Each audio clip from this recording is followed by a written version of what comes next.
Cost sim. அதாவது சைபர் கிரைம்ல நெறைய type of cyber crimes இருக்கு. அதுல இப்ப அதிகமா நடக்கிறது வந்து கோஸ்ட் சிம். ஏன்னா இத பத்தி நெறைய பேருக்கு வந்து தெரியாது. இப்ப இது இந்தியால வந்து ரொம்ப வேகமா வந்து இந்த மாரி ஒரு ஸ்கேம் வந்து நடந்துட்டு இருக்கு. அது என்னங்கிறது நான் உங்களுக்கு வந்து சொல்றேன் நானு. இந்த மாரி நெறையா டீட்டெயில்ஸ் உங்களுக்கு தெரியறதுக்கு என் சேனல வந்து ஃபாலோ பண்ணுங்க. ஸோ தட் நீங்களும் ஒரு அவேர்னஸ் கிடைக்கும். உங்கள சுத்தி உள்ளவங்களுக்கும் அந்த அவேர்னஸ வந்து நீங்க வந்து கிரியேட் பண்ணலாம். இந்த கோஸ்ட் சிம்னா என்ன அப்படிங்கிறது சொல்றேன். கோஸ்ட் சிம்னா என்னன்னா, இப்ப நம்ம ஒரு சிம் கார்டு வாங்கணும் அப்படின்னா, உன்னோட கைரேகை, அ கண், ஐ, ரெட்டினா இருக்குல்ல, அந்த அத வச்சு தான் வந்து என்ன பண்ணுவாங்கன்னா, ஒரு சிம் கார்டு வந்து குடுப்பாங்க. அத என்ன பண்ணுவாங்கன்னா, அத எடுக்கிறப்ப, இல்ல அது சரியா தெரியல, இன்னொரு தடவ குடுங்க, இன்னொரு தடவ கைரேகை வைங்க, இன்னொரு தடவ ஐ ரெட்டினாவ காமிங்க அப்படின்னு சொல்லி 2வது தடவ வச்சு, அந்த 2வது தடவ எடுக்கிற டீட்டெயில்ஸ வச்சு, இன்னொரு ஒரு சிம் வந்து டூப்ளிகேட் சிம் வந்து ரெடி பண்ணிடுறாங்க. எப்படின்னா, உங்க பேர்ல தான் அந்த சிம் இருக்கு. ஆனா அது உங்கள்ட்ட இல்ல.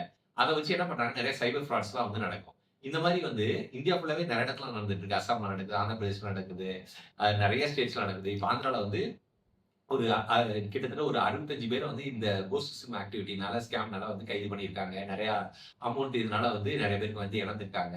இப்ப என்ன என்ன ஆகும் அப்டின்னா, இந்த மாரி உங்கள்ட்ட இருந்து அந்த உங்களோட கைரேகை, ஐ ரெட்டினா இத வச்சு அத வச்சு என்ன பண்றாங்க அப்டின்னா, ஒரு சிம் ரெடி பண்ணி, அந்த சிம்ம வச்சு என்ன பண்றாங்கன்னா, அத வச்சு சைபர் ஃப்ராட்ஸ்லாம் வந்து பண்றாங்க. அத வச்சு ஃப்ராட் பண்றாங்க. இன்னொன்னு என்ன பண்றாங்கன்னா, அந்த சிம்ம வந்து ஃபாரின்லாம் அனுப்பியிருக்காங்க. வெளிநாட்டுக்கு அனுப்பி, வெளிநாட்டுக்கு எப்படி அனுப்புறாங்கன்னா, ஒரு சிம் கார்ட் அனுப்ப மாட்டாங்க.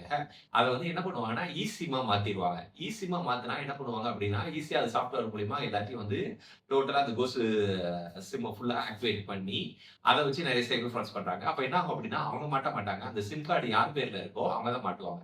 அப்ப இதுலருந்து நான் தப்பிக்கிறது எப்படி? எனக்கு நான் எப்படி தெரிஞ்சுக்கிறது அப்படின்னா, சஞ்சா சாத்தின்னு இந்தியாவோட கவர்ன்மெண்ட் வெப்சைட் இருக்கு. அதுல போயிட்டு உங்க பெயர்ல எத்தன சிம் கார்டு இருக்கு அப்படின்னு நீங்க வந்து பார்த்துக்கலாம். ஒருவேள எப்படின்னா, நான் உங்கள்ட்ட 2 சிம் தான் இருக்கு, இல்ல 3 சிம் தான் இருக்கு. ஆனா அது தவிர பார்த்தா உங்க பேர்ல ஒரு 10 சிம் இருக்கு, 5 சிம் இருக்கு அப்படின்னா, நீங்க உடனே என்ன பண்ணலாம்னா, சைபர் கிரைம் வந்து கம்ப்ளைண்ட் பண்ணலாம். சைபர் கிரைம் எந்த நம்பருக்கு கம்ப்ளைண்ட் பண்ணா 1930 அந்த நம்பருக்கு வந்து கிரைம் பண்ணலாம். இது நம்ம வந்து இந்த மாரி கைரேகை, ஐடென்டிட்டிலாம் எடுக்கிறப்பலாம் ரொம்ப கவனமா இருக்க மாட்டோம். ஆனா இனிமேல் கவனமா இருக்கணும். ஏன் அப்படின்னா, ஒரு சொல்றேன். ஜாப் ஆஃபர் இருக்கு அப்படின்னு சொல்லிட்டு இன்டர்வியூ கால் எடுத்திருக்காங்க. அந்த இன்டர்வியூ கால்ல கைரேகை காமிக்க சொல்லியிருக்காங்க, ஐடென்டிட்டி காமிக்க சொல்லியிருக்காங்க. ஆனா அந்த அவங்க வந்து ஒரு ஜாப் கிடைக்கணும் அப்படிங்கிறதுல இது எல்லாத்தையுமே இது பண்ணியிருக்காங்க. கடைசியில அந்த டீட்டெயில்ஸ்லாம் எடுத்துட்டு என்ன பண்ணிட்டாங்கன்னா, நாங்க வந்து அதுக்கப்புறம் நாங்க உங்கள கூப்பிடுறோம் அப்படின்னு சொல்லிட்டாங்க. ஆனா அவங்களுக்கு தேவையான டீட்டெயில்ஸ் வந்து வாங்கிட்டாங்க, எடுத்துட்டாங்க.